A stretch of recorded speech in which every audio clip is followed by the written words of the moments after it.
بسم الله الرحمن الرحيم.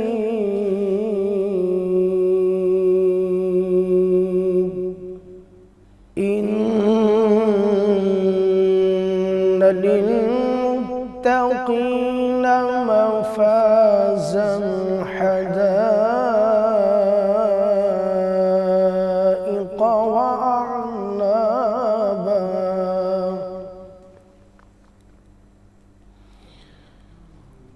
وكواعب أترابا وكأسا دهاقا لا يسمعون فيها لغوا ولا كذابا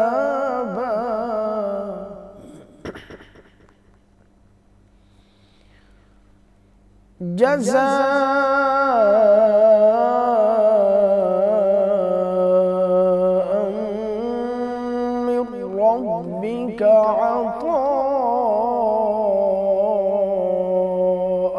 حسابا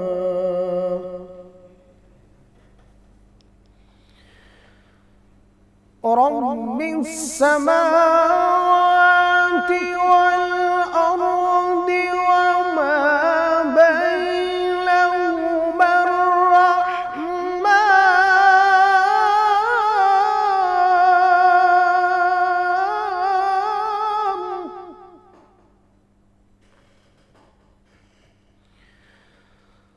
وما بينهما الرحمن لا يملكون منه خطابا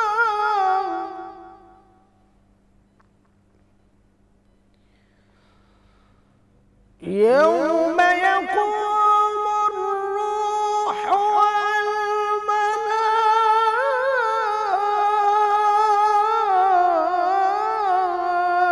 والملائكة صفا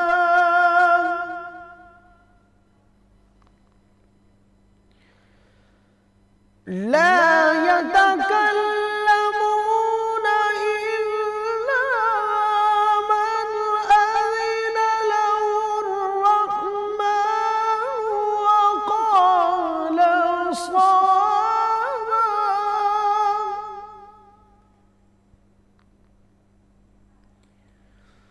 ذلك اليوم الحق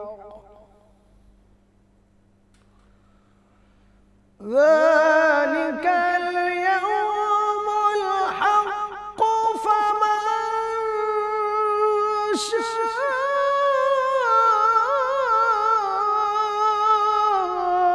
اتخذ إلى ربه مآبا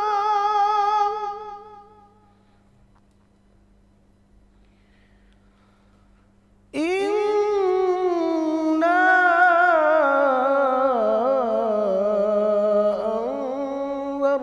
أنذرناكم عذابا قريبا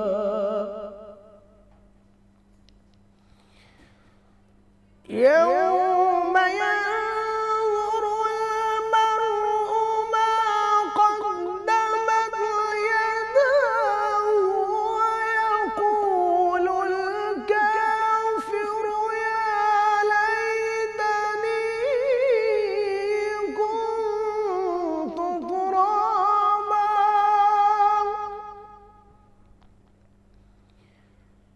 ويقول الكافر يا ليتني كنت ترابا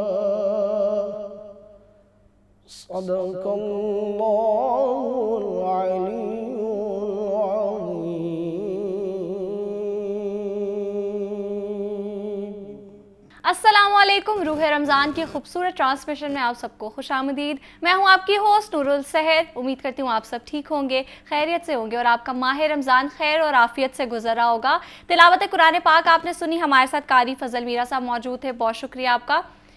ماہ رمضان کے حوالے سے بات کر لیتے ہیں۔ ماہ رمضان آیا ہے اور اپنے ساتھ ڈھیر ساری برکتیں لایا ہے، مگر سوال یہ ہے کہ کیا ہم نے خود کو ان برکتوں کے قابل بنایا ہے؟ بازار سجے ہوئے ہیں، خریداروں کا ہجوم ہے، منافع کے مواقع بھی بڑھ چکے ہیں، لیکن کیا ہمارے ایمان میں بھی اضافہ ہوا ہے؟ آج ہر طرف ملاوٹ کی شکایت ہے، دودھ میں پانی، شہد میں چینی، دواؤں میں ملاوٹ، مگر سب سے خطرناک ملاوٹ نیتوں میں آ چکی ہے۔ تجارت صرف اشیاء کی نہیں رہی، جذبات اور اعتماد بھی بیچے جا رہے ہیں۔ کم ناپنے والے صرف ترازو میں خیانت نہیں کرتے، وہ اپنی تقدیر میں بھی کمی کر لیتے ہیں۔ جو رزق دھوکے سے کماؤ گے وہ سکون چھین لے گا، جو محبت مفاد میں لپیٹ کر دو گے وہ دیر پا نہیں ہوگی۔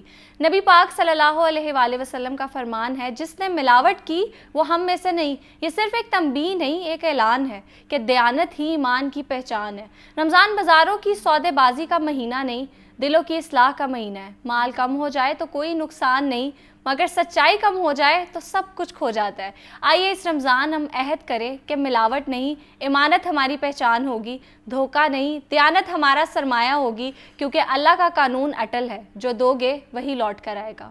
اب آگے بڑھتے ہیں اپنے پہلے سیگمنٹ کی جانب اور کچھ پتے کی پتھری کے حوالے سے بات کر لیتے ہیں۔ پتے کی پتھری ایک ایسا مسئلہ ہے جو بظاہر ہمیں معمولی محسوس ہوتا ہے، مگر درد کی شدت انسان کو بے بس کر دیتی ہے۔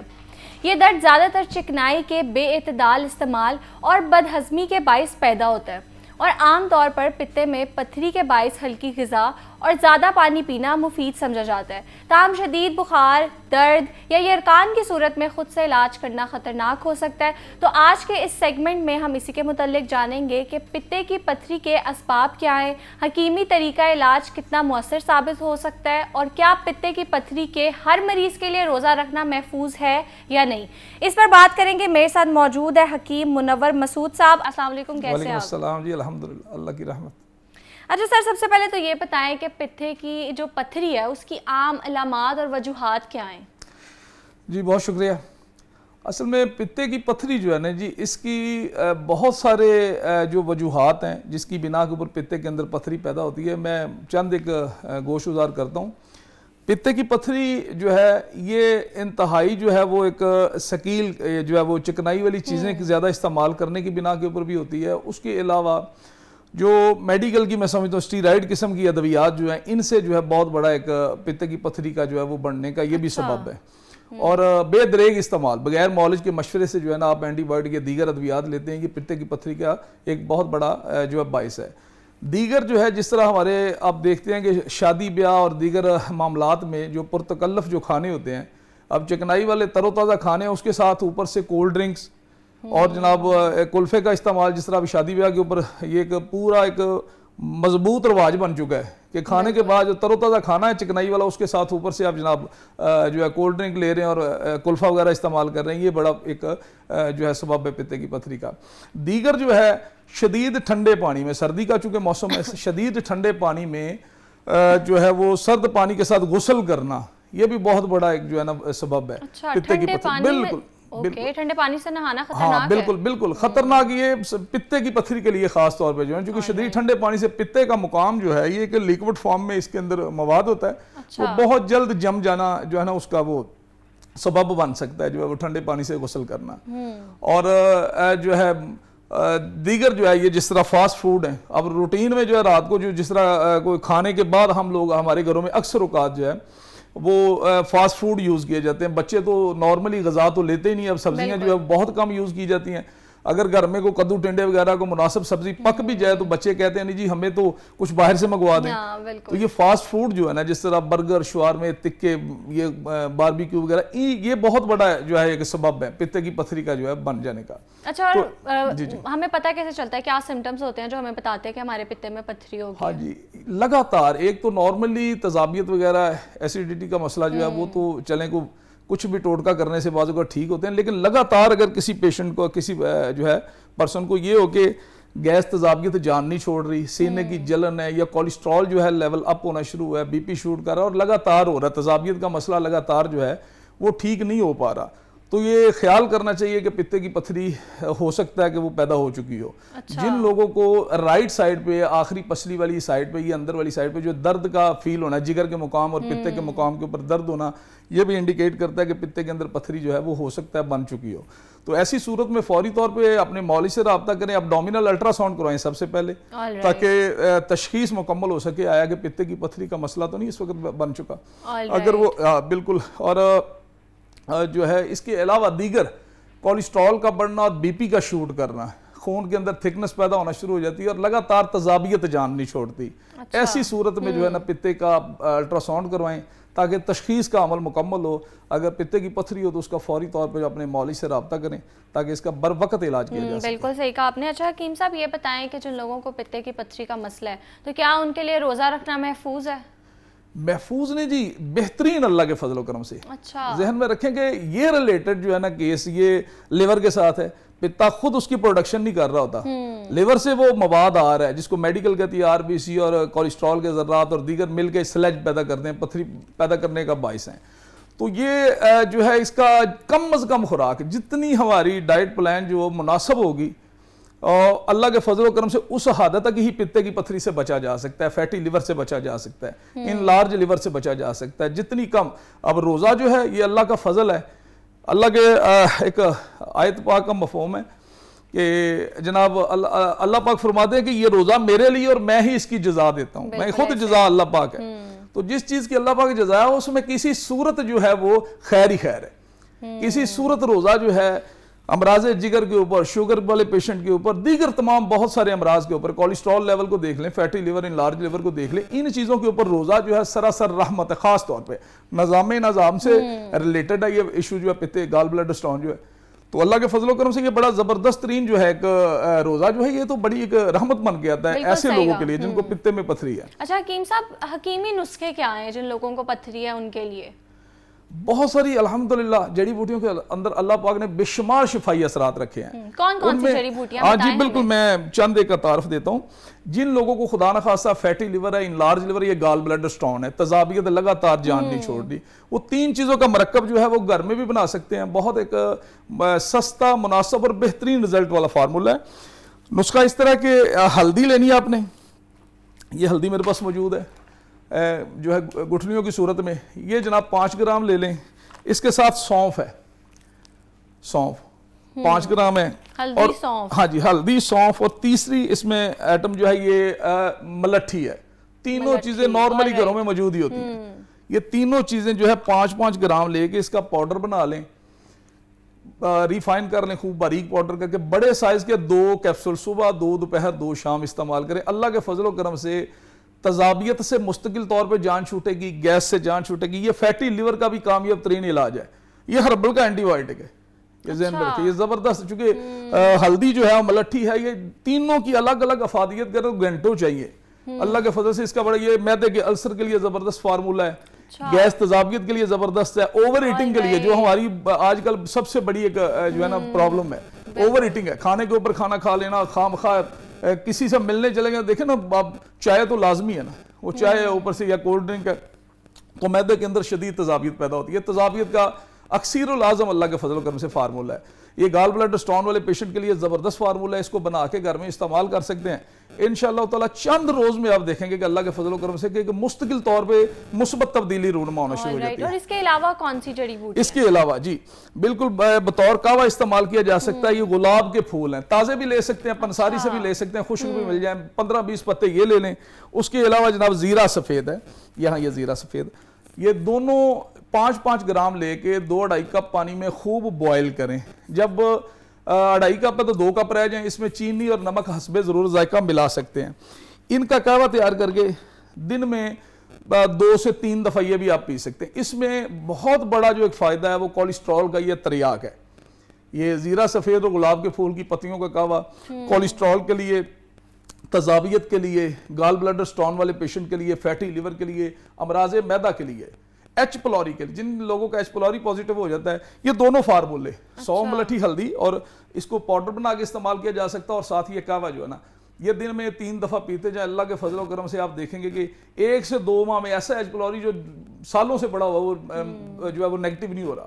اللہ کے فضل سے مکمل طور پہ نارمل ہو آل گیا ہے رائٹ، ٹھیک اللہ ہے. کے فضل کم سے. اچھا حکیم صاحب، جن لوگوں کو پتے کی پتھری کا مسئلہ ہے وہ سحری اور افطاری میں کیا کھائیں اور کون سی غذائیں ہیں جن کو وہ اوائڈ کریں؟ کھائیں پئیں اور اسراف نہ کریں.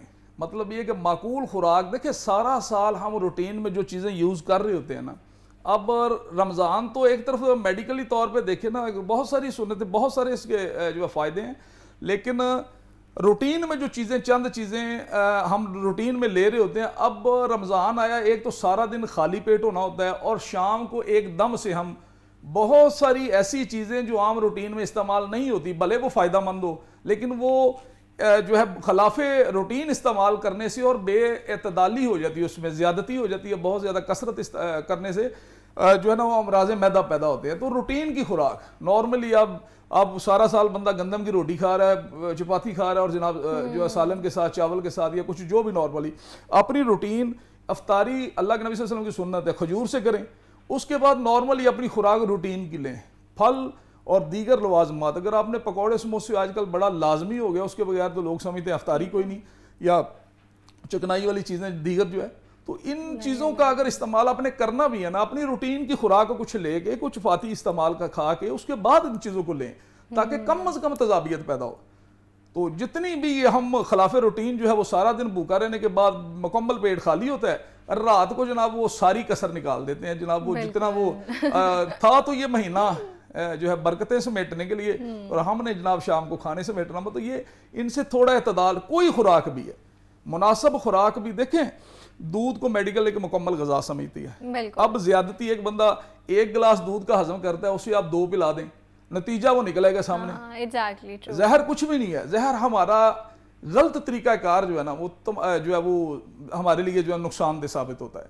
تو جتنا خوراک میں اعتدال ہو، مناسب خوراک لیں تو اللہ فضل کرتا ہے، پھر امراض سے بچا جا سکتا ہے. اچھا حکیم صاحب، اکثر کہا جاتا ہے کہ زیادہ دیر بھوکا جب انسان رہتا ہے تو اس کو پھر جو پتھری ہے اس کی درد بہت زیادہ ہوتی ہے. تو سحری اور افطاری میں وہ کون سے قہوے کا استعمال کرے، یہ بھی بتا دیں. جہاں تک گال بلیڈر سٹون ہے، یہ درد نہیں بڑھے گا. جتنا انسان بھوکا رہتا ہے نا اتنا ہی ہے، چونکہ میدا نظام کے اوپر بوجھ نہیں پڑتا. ٹھیک ہے، لیور کو بھی اور گال بلیڈر کو بھی جو ہے وہ کسی حد تک ریلیف ملتا ہے. ہاں البتہ آپ کڈنی سٹون کے لیے کہہ سکتے ہیں کہ گردوں کے اندر اگر پتھری ہے تو مریض جو ہے وہ لگاتار جب بھوکا پیاسا رہتا ہے تو پانی کی کمی، تو اس کی بنا کے اوپر جو ہے نا کڈنی کے اندر پین ہو سکتا ہے. کڈنی کے سٹون والے کو اس کے لیے بھی یہ زبردست کہوا ہے. گلاب کے پھول کی پتیاں، زیرہ سفید، اس میں آپ 2 چیزیں اور ایڈ کر لیں. 5 گرام جو ہے یہ تخم کاسنی ہے، تخم کاسنی 5 گرام، یہ بھی 5 گرام آپ نے، یہ آرام سے مل جاتی ہیں چیزیں بالکل پنسا ایزیلی. آج کل تو گھروں میں ہے، چونکہ سوشل میڈیا کا دور ہے، بے شمار لوگوں نے یہ چیزیں گھر میں رکھی ہوئی ہیں. 5 گرام جو ہے اس میں آپ نے لینا ہے گلاب کے پھول کی پتیاں، ٹھیک ہے. 5 گرام جو ہے وہ زیرہ سفید، 5 گرام یہ تخم کاسنی اور 5 گرام یہ پکھڑا. یہ 4 چیزوں کا کہوا جو ہے اللہ کے فضل و کرم سے پتھری پتا ہو، پتھری گردہ ہو، فیٹی لیور ہو، نظام خراب ہو، اس کے علاوہ گیس تضابیت کے لیے، حتیٰ کہ کڈنی فیلئر، جن لوگوں کے کڈنی فیل ہوتے ہیں، ڈائلسس پیشنٹ ہیں، یہ تخم کاسنی اور پکھڑے کا بکھڑا جو ہے نا، یہ دونوں کا کہوا، بلکہ 4 چیزوں کا اللہ کے فضل اتنا زبردست فائدہ مند ثابت ہوتا ہے. پہلی خوراک سے مریض کے پاؤں کے اوپر ورم ہے، چہرے پہ سوجا ہے، پیٹ میں پانی پڑا ہو، یہ زبردست طور پہ ریکوری دے گا انشاءاللہ. سمپل آسان چند روپوں کی چیزیں ہیں اور رزلٹ کے حوالے سے اللہ کے فضل و اکثیر اعظم ہے انشاءاللہ تعالی. اچھا حکیم صاحب، ڈاکٹرز کہتے ہیں کہ اگر آپ کو پتھری ہو گیا تو بس اس کا علاج آپریشن ہی ہے، سرجری ہے. تو حکمت میں اس کا علاج کیسے ممکن ہے؟ جی بالکل، بڑا اہم ترین سوال ہے. سارا دن میں سمجھتا ہوں کہ اندازے کے مطابق 200 لوگ ڈیل کریں نا ہم تو تقریباً 180 لوگ یہی پوچھ رہے ہوتے ہیں کہ حکیم صاحب پتھری میڈیکل یہ کہتی ہے، جن کے پاس سارا جو ہے وہ جدید میڈیکل سائنس ہے، وہ سارا لیبارٹری سسٹم ہے، سرجری سسٹم ہے، ساری تعلیم ان کے پاس ہے، ان سے جو ہے یہ ریموو نہیں ہوتی. آپ حکیم لوگ کس طرح کرتے ہیں؟ بھئی دیکھیں سوال یہاں یہ ہے کہ ڈاکٹروں سے میں سمجھتا ہوں میڈیکل سے آپ نے ادھورا سچ، ان کے پاس پورا سچ نہیں ہے کہ پتھری جناب نکلنے کے لیے رستہ کوئی نہیں. وہ کہتے ہیں نکلنے، یہاں تک ان کی بات درست ہے، پتھری نکلنے داخل ہونے کا بھی رستہ کوئی نہیں. مریض سے میں یہ سوال کرتا ہوں اپنے ڈاکٹر سے پوچھیں کہ یہ پتھری داخل کہاں سے ہوئی، تو پھر وہ جناب وہ کہتا ہاں جی واقعی. اب وہ تو الٹی لٹکتی ہوئی تھیلی ہے لیور کے ساتھ، جگر کے ساتھ، تو یہاں سے نکلنے کے لیے جو ہے نہ داخل ہونے کے لیے کچھ رستہ ہے نہ نکلنے کے. دراصل اس کی بیس کو سمجھنا پڑے گا. پتے کے اندر جو مواد ہے نا، یہ پتھر کی صورت میں نہ آتا ہے نہ نکلتا، بلکہ یہ لیکوڈ آتا ہے جگر سے تیار ہو کے بائل. اس کو میں اکثر اپنی ویڈیوز میں بتاتا ہوں کہ یہ جگر کا سٹور روم ہے. جس طرح آپ پانی ہے اس کا ٹائمنگ ہے، پتہ ہے کہ پانی جناب چلا جانا ہے 9 بجے تک آپ لوگ ٹینک بھر لیتے ہیں ہمارے گھروں میں کہ جناب سارا دن اس کو یوز کرنا ہے. پھر ٹھیک ہے، یہ سٹور روم ہے. جگر سے یہ بائل تیار ہو گئے پتے کے اندر آتا رہتا ہے. بوقت ضرورت جو ہے جگر ہی اپنے اندر اس کو جذب کرتا ہے اور آگے سرکولیٹ کرتا ہے. چونکہ اللہ حکیم صاحب اس کو پھر بائل پگمنٹ نہیں کہتے ہم لوگ، اس کو پتھری کیوں کہتے ہیں؟ کیونکہ میں نے ایک ڈاکٹر صاحب تھے، انہوں نے مجھے یہ کہا تھا کہ پتے میں پتھری ممکن ہی نہیں ہے، سٹونز ممکن ہی نہیں ہے، یہ بائل پگمنٹ ہوتا ہے. اور پاکستان میں اور جو ہمارا سب کانٹیننٹ ہے اس میں اس کو سٹون کہا جاتا ہے، لیکن یہ سٹون نہیں ہوتا، یہ ممکن ہی نہیں ہے سٹون بننا. جی محترمہ، ہماری ذاتی جہاں تک الحمدللہ میٹنگز ہوتی ہیں جس میں وہاں ہم اس کو کسی صورت پتھری نہیں مانتے. ایگزیکٹلی، پتھری تو ہو ہی نہیں سکتی. ہاں جی، اب ایک بندے کو ڈاکٹر چونکہ وہ کی آواز وقت دور جو ہے میڈیکل کا 90% لوگ ڈاکٹروں کے پاس جاتے ہیں ان امراض کے لیے، وہ جس کو سٹون ڈکلیئر کرتے ہیں نا، تو اسی جو ہے ضمن میں ہمیں بھی مریض کو سمجھانے کے لیے سٹون بتانا پڑتا ہے. دراصل یہ بائل ہوتا ہے جو چپک جاتا ہے، جو جم جاتا ہے. جس طرح میں نے پروگرام کے سٹارٹ میں بتایا، شدید ٹھنڈے پانی پینے سے، برف جیسے ٹھنڈے پانی، کولڈ ڈرنکس لیں، گرم کھانے کے ساتھ اوپر سے آپ جناب وہ لیتے ہیں جس وقت اپنا کلفہ وغیرہ یا کولڈ ڈرنک وغیرہ، ان چیزوں سے یہ پتھر پیدا ہوتا ہے. تو اس کو تحلیل کیا جاتا ہے، اس کو توڑ کے نہیں نکالا جا سکتا ہے. اس کو آپ توڑنے کا کنسیپٹ جب تک آپ کے ذہن میں ہے تو آپ سمجھیں گے کہ یہ کیس لا علاج ہے. جب آپ کے خیال میں یہ آئے گا کہ جناب یہ اس کی تشبیہ بالکل برف کی طرح ہے نا جی، لیکوڈ تھا، ہماری غلط ناقص غذا کی بنا کے اوپر ہمیں پتہ تو تھا نہیں، تو جناب وہ ناقص غذا لیتے رہے، وہ پتھر بن گیا، جم گیا. اب اس کو توڑا نہیں جائے گا، اس کو تحلیل کیا جائے گا. یہ تحلیل ہو کے اپنے سرکولیشن میں آ جاتا ہے. اسی لیے ہم طب کے اندر ہم سمجھتے ہیں کہ پتے کو نکالنا نہیں چاہیے. بڑا اہم ترین جو ہے عضو ہے یہ، بڑا اس کا جو ہے نا بہترین بہت لازم جو ہے رول ہے اس کا باڈی کے اندر. یہ خون کو گاڑھا پن سے روکنا پتے والے مادے کا کام ہے. جسم کے اندر کولیسٹرول کو بڑھنا، فیٹی لیور کا بڑھنا، نظام کا خراب، یہ ساری چیزوں کو کنٹرول کرنا پتا والے اسی بائل کا کام ہے. جب پتا ریموو ہو جاتا ہے، بائل جو ہے جگر اس کی پروڈکشن کر کے ڈائریکٹ خون کے اندر شامل کرتا ہے. مریض ساری زندگی کبھی ایچ پلوری پازیٹیو ہے، کبھی گیس تیزابیت ہے، کبھی ڈاکٹروں کا جو ہے نا وہ سمجھ لیں کہ وہ بس وہ انہی کے پاس جو ہے نا وہ ہفتے میں 6 دن جو ہے چکر لگتے ہیں پیشنٹ کے. تو بہترین ہے کہ اس کو نکالے نہ، ریموو نہ کریں، بلکہ اس کو پتھری کو تحلیل کریں اور دیسی سادہ جڑی بوٹیوں سے اس کا علاج ممکن ہے. تو سب سے مؤثر نسخہ کون سا آپ کے پاس؟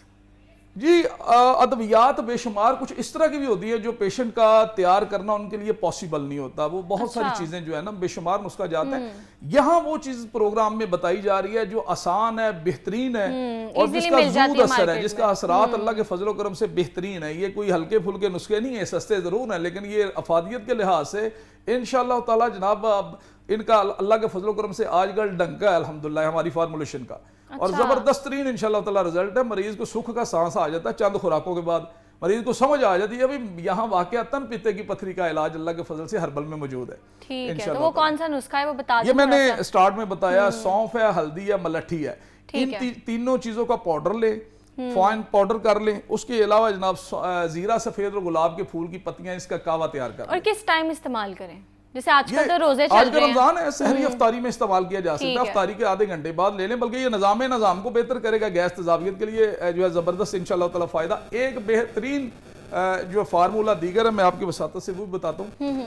1 چمچ شہد اور 1 چمچ آپ نے روغن زیتون، یہ صبح بالکل نہار منہ نماز فجر کے لیے اٹھیں، اللہ شافی کر کے جناب اس کو جو ہے نا 1 چمچ دونوں کو مکس کرنا ہے. یہ دونوں جناب 1 چمچ شہد اور 1 چمچ روغن زیتون، یہ جناب صبح تناول خالی پیٹ اس کو جو ہے نوش کریں.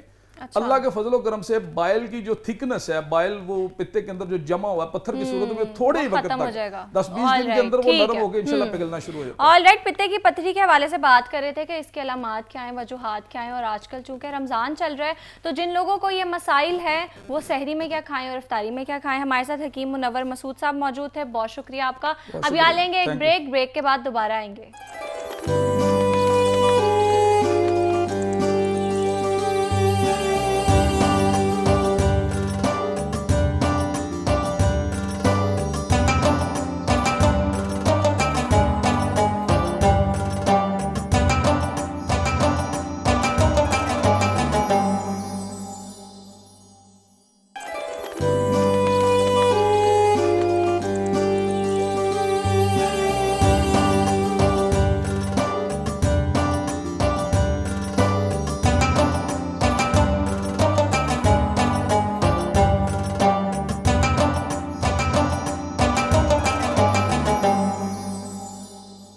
Welcome back. اب آگے بڑھتے ہیں اور کچھ اسکن کے حوالے سے بات کر لیتے ہیں. رمضان کا بابرکت مہینہ روح اور جسم دونوں کے لیے بہترین ہے، لیکن روزے کے دوران پانی کی کمی اور غذائی تبدیلی کی وجہ سے اکثر لوگ خشک جلد کا شکار ہو جاتے ہیں.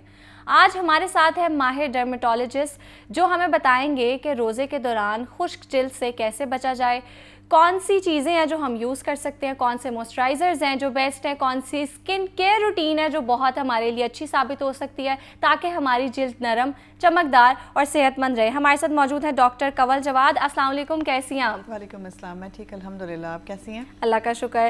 اچھا بتائیں سب سے پہلے ڈاکٹر صاحب، سب سے پہلے تو یہ بتائیں جو ہماری اسکن بہت زیادہ ڈرائی ہو جاتی ہے رمضان میں، ایسا کیوں ہوتا ہے؟ دیکھیں رمضان میں ڈرائی اس لیے ہو جاتی ہے، اگر ابھی کرنٹ ویدر کی بات کریں تو آپ دیکھیں سردی اور گرمی کا کچھ امتزاج سا ہے، دونوں کا درمیانہ سا موسم ہے، نہ سردی پوری طرح سے گئی ہے اور نہ گرمی کمپلیٹلی آئی ہے. ابھی سردیوں میں بیسکلی موسم آپ کی جو اسکن ہے وہ ڈرائی رہتی ہے، رائٹ. رمضان جیسے سٹارٹ ہوتا ہے ہمارا پانی کا جو انٹیک ہے وہ بہت زیادہ کم ہو جاتا ہے. ریزن یہ ہے کہ ڈیفینیٹلی جو دن کا ٹائم ہے اس میں ہم پانی زیادہ انٹیک کرتے ہیں، بٹ بیکاز روزہ ہونے کی وجہ سے ہم پانی کم سے کم پیتے ہیں. اگر ہم اس کو اعتدال میں لے آئیں، اپنی ڈیلی کی ٹائمنگز کو تھوڑا سا ڈیفرنٹ کر لیں، لائک آپ افطاری سے لے کے سحری، آپ کو پتہ ہے روٹین آج کل ایسے ہی ہوتی ہے کہ سحری تک لوگ جاگتے ہیں، نہیں تو میکسیمم ٹائم 12-1 بجے 2 بجے تک تو جاگتے ہی ہیں. جس ڈیوریشن میں آپ جاگ رہے ہیں اس ڈیوریشن میں کوشش کریں کہ کم از کم 2 سے لے کر اور 4 لیٹر تک پانی کا انٹیک کر لیں لازمی. کیونکہ اگر آپ پانی نہیں پیتے تو نہ صرف اس سے آپ کی اسکن خراب ہو رہی ہے بلکہ آپ کی اوورآل ہیلتھ پر اس کا بڑا خراب ایفیکٹ آتا ہے.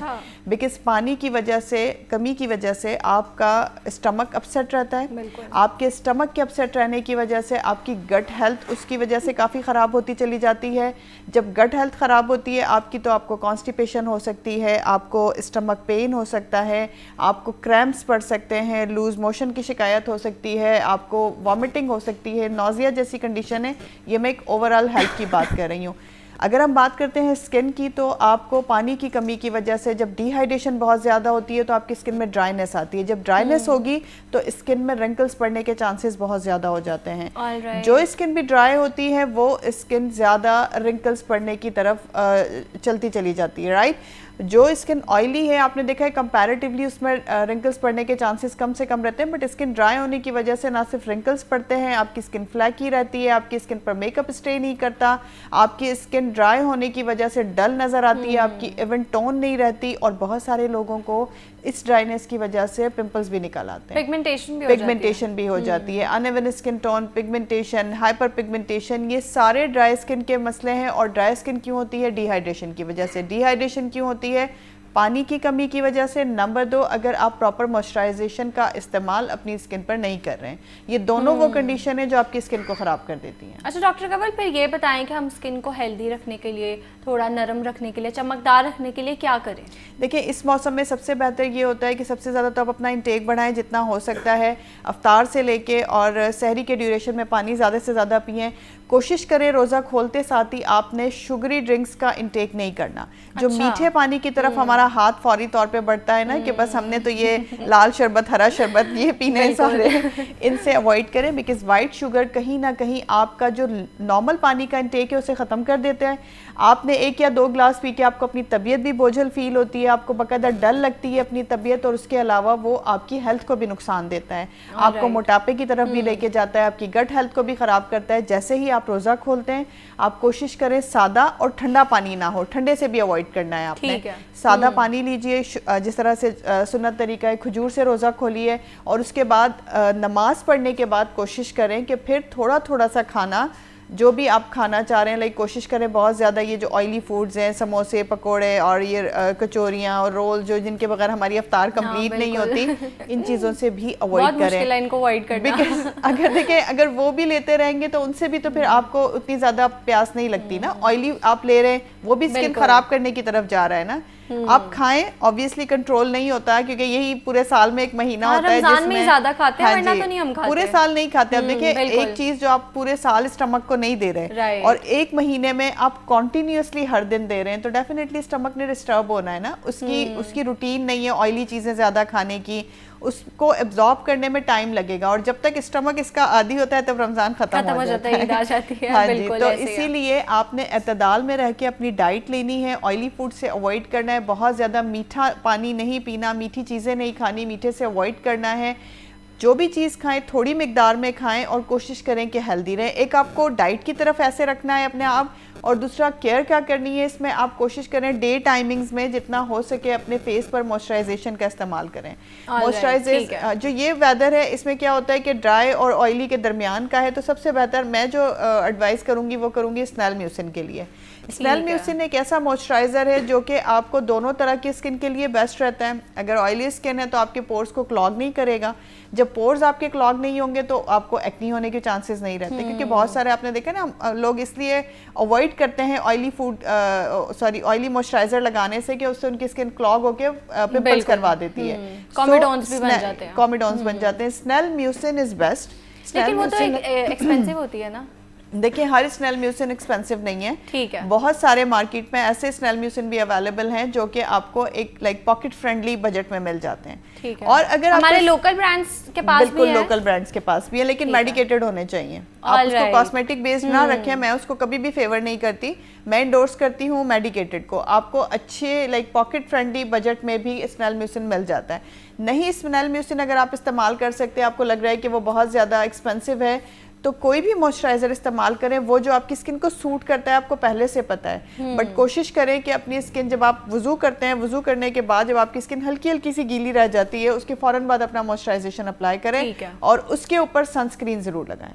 یہ دو چیزوں کا احتیاط اگر آپ رمضان میں کر لیتے ہیں تو سارا دن آپ کی اسکن کو آپ ٹاپیکلی موئسچرائز رکھ رہے ہیں, رائٹ. پھر اگر آپ انٹرنلی انٹیک نہیں کر پا رہے ہیں پانی کا سارا دن میں, تو کہیں نہ کہیں آپ کی اسکن کو موئسچرائزیشن مل رہی ہے. اور سیرمز کا بھی بتا دیں, کوئی سیرم بھی ہم یوز کر سکتے ہیں جیسے ہائلورونک ایسڈ؟ بالکل, اس میں آپ ہائلورونک ایسڈ یوز کر سکتے ہیں, دس از بیسٹ. وہ خود ایک بہت اچھا موئسچرائزر ہے. دوسرے نمبر پر آپ اس میں سیرامائڈ بیسڈ جتنے بھی سیرم ہیں جن میں سیرامائڈ موجود ہے, آپ اسے یوز کر سکتے ہیں. These are best for the skin. اور اس کرنٹ ویدر میں آپ ہائلورونک بیسڈ, سیرامائڈ بیسڈ اور اسنیل میوسن ٹائپ, یہ آپ کوئی بھی موئسچرائزیشن یوز کر سکتے ہیں, آپ کی اسکن کو خراب نہیں کریں گے.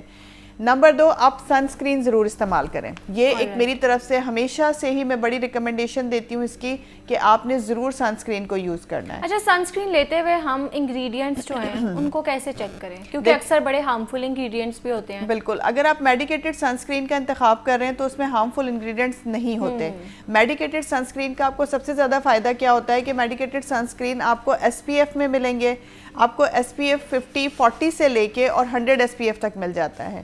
ایشین اسکن کے لیے, جو ہماری ایشین اسکن ہے اس میں آپ کو 50+ ایس پی ایف والا سن اسکرین کمپلسری ہوتا ہے. تو آپ نے اپنے سن اسکرین میں دو چیزیں دیکھنی ہیں, ایک کہ وہ آپ کی اسکن ٹائپ کو سوٹ کرنے والا ہو. فار سپوز اگر آپ کی اسکن آئلی ہے تو آپ نے جیل بیسڈ لینا ہے اور اس کا ایس پی ایف 50+ ہونا چاہیے. اگر آپ کی اسکن ڈرائی ہے تو آپ نے کریمی بیسڈ سن اسکرین لینا ہے اور اس کا ایس پی ایف بھی 50+ ہونا چاہیے. اگر آپ کی اسکن بہت زیادہ ایکنی پرون ہے, آپ کو لگتا ہے ایکنی والی اسکن ہے, تو کوئی سیرامائڈ, کوئی کریم بیسڈ سن اسکرین آپ کے لیے سوئٹیبل نہیں ہے. آئلی اسکن والا منرل سن اسکرین یوز کر لیں, منرل اور جیل بیسڈ, یہ دونوں آپ یوز کر سکتے ہیں, رائٹ. سن اسکرین میں ایس پی ایف کا دھیان رکھنا بہت ضروری ہے. سن اسکرین کو ایوری 4 آورلی ریپیٹ کرنا بہت ضروری ہے. سن اسکرین کے لیے ان 3-4 چیزوں کا خیال رکھیں. سن اسکرین آپ کی اسکن کے لیے بہت اچھا پروٹیکٹر ہے, آپ یوز کر سکتے ہیں. اب یہاں وقت ہوا ایک بریک کا, بریک کے بعد دوبارہ ملتے ہیں.